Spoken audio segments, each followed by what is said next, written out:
जय श्री कृष्णा, राधे राधे। आज मैं आपको पोप्पाबाई की कहानी सुनाती हूँ।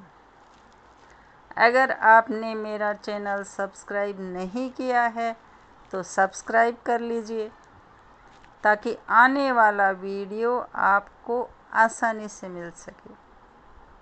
किसी गांव में एक भाई बहन रहते थे। भाई की शादी हो गई थी, लेकिन उसकी बहन की शादी नहीं हुई थी। बहन का नाम पोप्पाबाई था। पोप्पाबाई हमेशा व्रत और नियम करती थी। एक दिन उसके भाई भाभी ने उससे शादी के लिए कहा, तब उसने शादी के लिए मना कर दिया। उसने अपने भाई भाभी से कहा, मेरे रहने के लिए गांव के बाहर एक झोपड़ी बनवा दो, मैं उसी में रहकर अपना जीवन व्यतीत कर लूँगी। गांव के सभी लोगों ने कहा, हे गांव वालों, आप लोग अपने अपने गाय बछड़े को मेरे झोपड़े के पास घास चरने के लिए छोड़ दिया करो। मैं सभी के गाय बछड़ों की देखभाल किया करूँगी। जो भी बचा खुचा खाना हो वह भेज देना, मैं वहीं खाकर रह लूँगी। इसी तरह बहुत दिन बीत गए।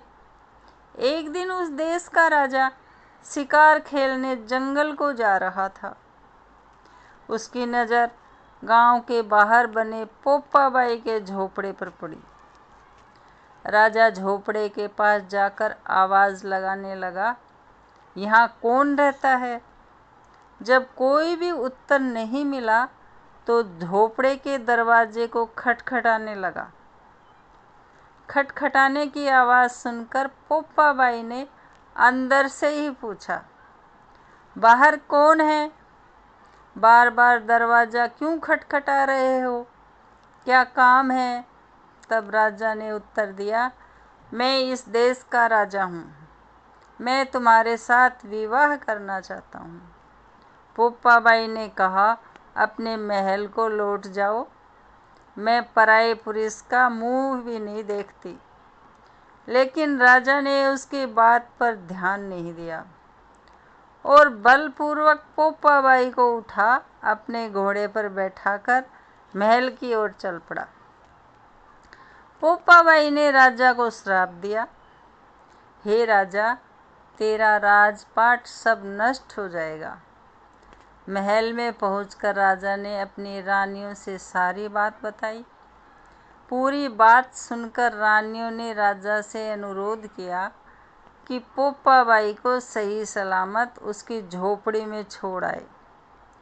रानियों के कहे अनुसार राजा पोप्पाबाई को उसकी झोपड़ी पर छोड़ने चल पड़ा।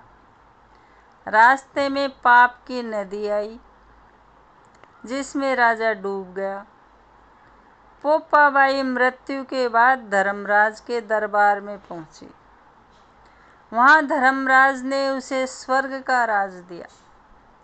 किसी गांव के एक सेठ सेठानी की मृत्यु हुई। वे दोनों मृत्यु लोक से स्वर्ग लोक को आए, लेकिन स्वर्ग का दरवाजा बंद पड़ा था। उन दोनों ने धर्मराज जी से स्वर्ग का द्वार खोलने के लिए विनती की। तब धर्मराज ने कहा, इस पर पोप्पाबाई का राज है। सेठ सेठानी ने कहा, हम पोप्पाबाई को नहीं जानते। तब धर्मराज ने कहा कि तुम दोनों को 7 दिन के लिए मृत्युलोक में भेजता हूँ। वहाँ जाकर 8 खोपरा से राई भरकर 5 कपड़ा ऊपर रख कर कहानी सुनना और उद्यापन करना। इस प्रकार कहना, राज है पोप्पाबाई का, लेखा लेगी राई राई का। बोलो पोप्पाबाई की जय। अगर ये कहानी आपको पसंद आई हो तो लाइक करें, शेयर करें, बेल बटन प्रेस करें ताकि आने वाला वीडियो आपको सबसे पहले मिल सके।